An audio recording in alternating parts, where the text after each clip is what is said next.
प्रिय विद्यार्थियों, आज हम कक्षा 5 विषय हिंदी का पाठ 10 नारी शक्ति की प्रतीक भगिनी निवेदिता, इसके प्रश्नोत्तर देखेंगे। तो सबसे पहले इनके अभ्यास कार्य में सबसे पहले है शब्दार्थ। तो आपको ये शब्दार्थ उच्चारण के जो भी शब्द होते हैं कॉपी पे करने होते हैं, तो आपको ये भी कॉपी पे करने हैं। प्रश्नोत्तर तो करने ही है, शब्दार्थ और उच्चारण के लिए शब्द हैं, ये भी कॉपी पे करने हैं। तो आइए शब्दार्थ देखते हैं। विदेशी, दूसरे देश का। विदेशी कौन होता है? दूसरे देश का, जो दूसरे देश का हो। आह्वान, बुलावा या पुकार। मातृभूमि, जन्मभूमि। पद्धति, तरीका। प्रवचन, उपदेश देना। तर्क वितर्क, वाद विवाद। बर्बरता, क्रूरता। संपादकीय, संपादक का लिखा या फिर अग्रलेख। भगिनी, बहिन। भगिनी निवेदिता का है ना, बहन निवेदिता। विवेकानंद जी उसे अपनी बहन के समान मानते थे। यानी उच्चारण के लिए निवेदिता, विवेकानंद, शिक्षित, ये सभी आपको मेरे पीछे बोलने भी है और कॉपी पे लिखने भी है। दोबारा देखिए, निवेदिता, विवेकानंद, शिक्षित, आयरलैंड, स्वतंत्रता। मार्गरेट एलिजाबेथ, क्या है? Margaret Elizabeth. Nobel, Samuel, Samuel. Richmond, समर्थन, स्त्रियां, आह्वान, पद्धति।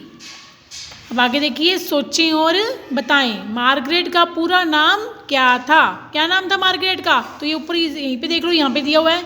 मार्गरेट का पूरा नाम मार्गरेट एलिजाबेथ नोबेल था। क्या था? Margaret Elizabeth Nobel. मार्गरेट को नया नाम निवेदिता किसने दिया? मार्गरेट को नया नाम निवेदिता स्वामी विवेकानंद, किसने दिया था? स्वामी विवेकानंद ने दिया। भगिनी निवेदिता किस देश से भारत आई थी? किस देश से आई थी भारत? आयरलैंड से। किस देश से? आयरलैंड से, यानी इंग्लैंड से। अब आगे रिक्त स्थानों की पूर्ति करो।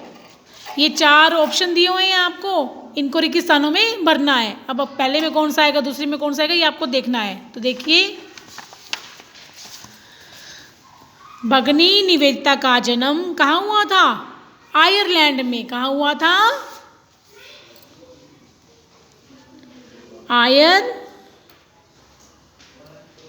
आयरलैंड में। परंतु उन्होंने भारत भूमि में अपनी किसके दर्शन किए? मातृभूमि के। किसके? मातृभूमि के दर्शन किए। बचपन में ही इनके माता पिता का देहांत हो गया। क्या हो गया? देहांत, यानी उनकी मृत्यु हो गई। मार्गरेट को कौन से कार्य करना अच्छा लगता था? कौन से काम करना अच्छा लगता था मार्गरेट को? मार्गरेट को शिक्षण कार्य। कौन सा कार्य? शिक्षण कार्य। उसे पढ़ाने का शौक था ना, पढ़ने पढ़ाने का, तो शिक्षण कार्य करना अच्छा लगता था। शिक्षण का कार्य करना। सही उत्तर का क्रमाक्षर छांटकर कोष्टक में लिखें। 17 वर्ष की उम्र में भगिनी निवेदिता ने कार्य प्रारंभ कर दिया। कौन सा कार्य प्रारंभ कर दिया? पढ़ाने का काम। कौन सा काम प्रारंभ कर दिया? पढ़ाने का काम करना। स्वामी विवेकानंद ने ख्याति अर्जित की। कहाँ अर्जित की थी ख्याति उन्होंने? भारतीय सम्मेलन में, विदेशी सम्मेलन में, शिकागो के विश्व धर्म सम्मेलन में, राष्ट्रीय सम्मेलन में। कहाँ की थी? शिकागो के विश्व धर्म सम्मेलन में। तो इसका भी क्या जाएगा? ग। भगिनी निवेदिता के माता पिता का क्या नाम था? क्या नाम था भगिनी निवेदिता के माता पिता का? तो ये देखिए, पीछे पाठ में आया था। उनके पिता का नाम सैमुअल रिचमंड नोबेल और माँ का नाम मैरी इसाबेला था। क्या नाम था उसके पिता का? सैमुअल रिचमंड नोबेल और माँ का नाम मैरी इसाबेला था। तो यहाँ से यहाँ तक इसका उत्तर आ जाएगा। उनके पिता का नाम सैमुअल रिचमंड नोबेल और माँ का नाम मैरी इसाबेला था। अगला प्रश्न है, भगिनी निवेदिता ने भारत देश के लिए कौन कौन से कार्य किए थे? एक तो उन्होंने क्या कहते हैं, विवेकानंद जी के उपदेशों को लोगों तक पहुंचाया, है ना।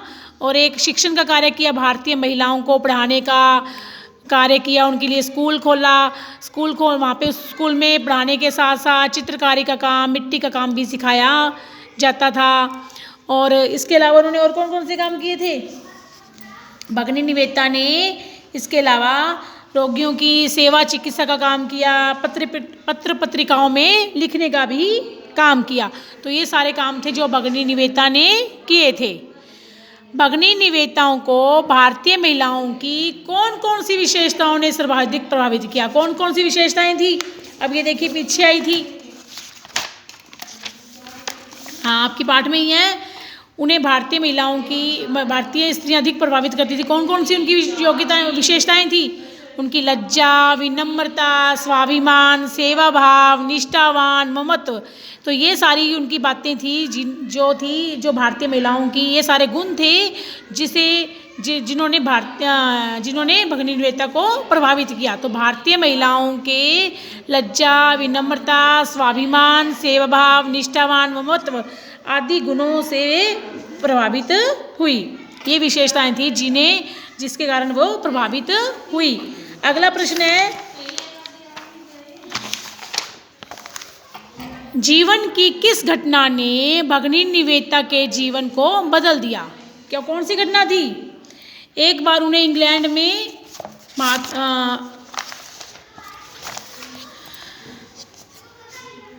हाँ तो ये देखो, एक बार उन्होंने क्या हुआ कि उनको स्वामी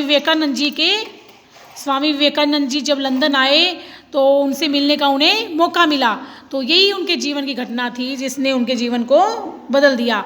इंग्लैंड में जब स्वामी विवेकानंद जी आए तो उनके प्रवचन सुनने का उन्हें भी मौका मिला, तो उनके प्रवचनों से ही उनका जीवन जो है वो बदल गया। अगला प्रश्न है, भगिनी निवेदिता वेद की कौन सी ऋचाओं का स्मरण करती थी? अब कौन सी ऋचाओं का स्मरण करती थी? तो ये नीचे ही दी हुई है, देखो, अस्तो माँ सद्गम्य, तमसो माँ ज्योतिर्गम्य, मृत्योर्माँ अमृतगम्य। तो ये ऋचाएं थी जिनका भगिनी निवेदिता स्मरण करती थी। अब अगला प्रश्न है भाषा की बात वाला, निम्नलिखित पंक्तियों का अर्थ लिखो। अस्तो माँ सद्गम्य, इसका क्या अर्थ है? असत्य से सत्य की ओर जाओ, असत्य से सत्य की ओर जाओ। तमसो माँ ज्योतिर्गम्य, अंधकार से प्रकाश की ओर जाओ। कहाँ से? तम मने अंधकार, ज्योति मने प्रकाश, अंधकार से प्रकाश की ओर जाओ। मृत्योर्मा अमृतगम्य, मृत्यु से अमृतत्व की ओर, अमृतत्व की ओर जाओ, मृत्यु से अमृतत्व की ओर जाओ। अगला प्रश्न है, वीरता जमा पूर्ण मिलकर वीरतापूर्ण शब्द बनता है। आप भी इसी प्रकार पूर्ण जोड़कर नए शब्द बनाकर उत्तर पुस्तिका में लिखें। तो आपको भी ऐसे शब्द बनाने हैं जैसे मित्रतापूर्ण, कायरतापूर्ण, संपूर्ण, अपूर्ण और उत्साहपूर्ण। तो ऐसे ही बहुत सारे शब्द हैं, आपको सोचने हैं और अपनी कॉपी में लिखने हैं। तो ये आपके पाठ के प्रश्नोत्तर कंप्लीट हो गए। इसको आपको कॉपी पे करना है। धन्यवाद।